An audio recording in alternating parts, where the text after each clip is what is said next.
อ่าสบายดีมื้อนี้ก็มาอยู่ที่แคมป์น้ำคลองเนาะอันนี้แคมป์แท้ๆแหละเพราะว่าอยู่แถวท่าม่วงถ้าฝากนั่นก็เป็นจังหวัดหนองคายประเทศไทยแต่มาฝากนี้เป็นประเทศลาวอยู่แล้วเนี่ยพวกข้ามจากลาวไปไทยกันพุ่นแล้วให้ไกลๆพุ่นแหละบุยักซูมินเนาะโอ้ซูมินก็ไกลนะไกลซะเหลือเกิน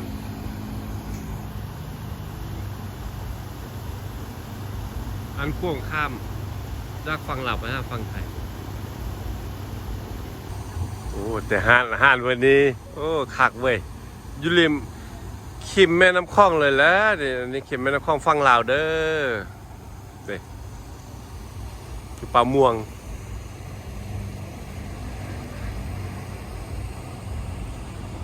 นี่อยู่งาม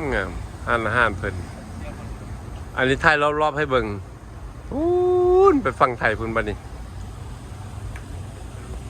เรียบแคมป์คลองไปพูนบัดนี่น้ำคลองด้วยเนี่ยกว้างอันนี้มันเดือน5แล้วจะเป็นเดือน4ของสากลจะเป็นเดือน5ของลาวกว้างหรือบกกว้างก็ซ้ำนี่แหละ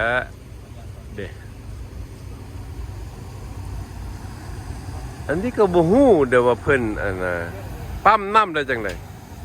จะมีการหัวซึมอยู่บ่ซิ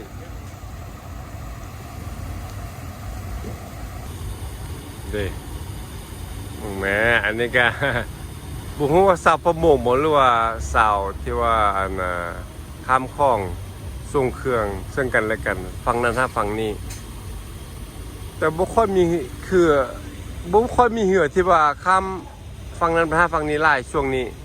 เพราะมันแรงแล้วตกแรงแล้วเพราะว่าเบิ่งตะเวนก็ฮู้เด้ตะเวนสิตกดินแล้วนี่ช่วงยามแล้งแต่ว่าอยู่หม้องนี้ตะเป็นตกดินหั่นน่ะมันจะเป็นทางเหนือเด้อบ่ตะเป็นตกดินทางใต้ได้เลยว่าทางทิศตะเป็นตกได้เบิ่งดูซ่องไอ้น้องนี่น่ะแล้วก็มีซ้ำไอ้น้องอีกมากินกันมื้อนี้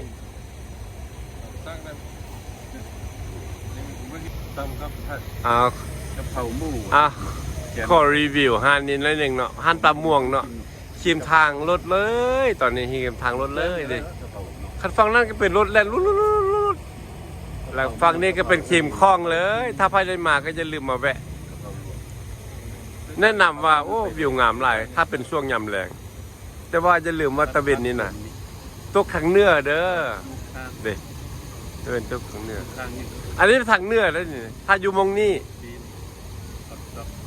ถ้าเป็นอยู่มองอื่นอาจจะเป็นตกถ้าเป็นตกทางถ้าเป็นตกเสียงใต้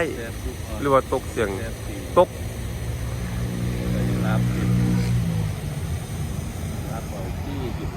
มึงไม่ห้ามเพิ่นน่ะ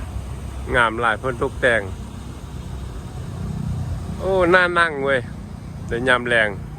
ชมวิวหรือว่าชมตะเวนตก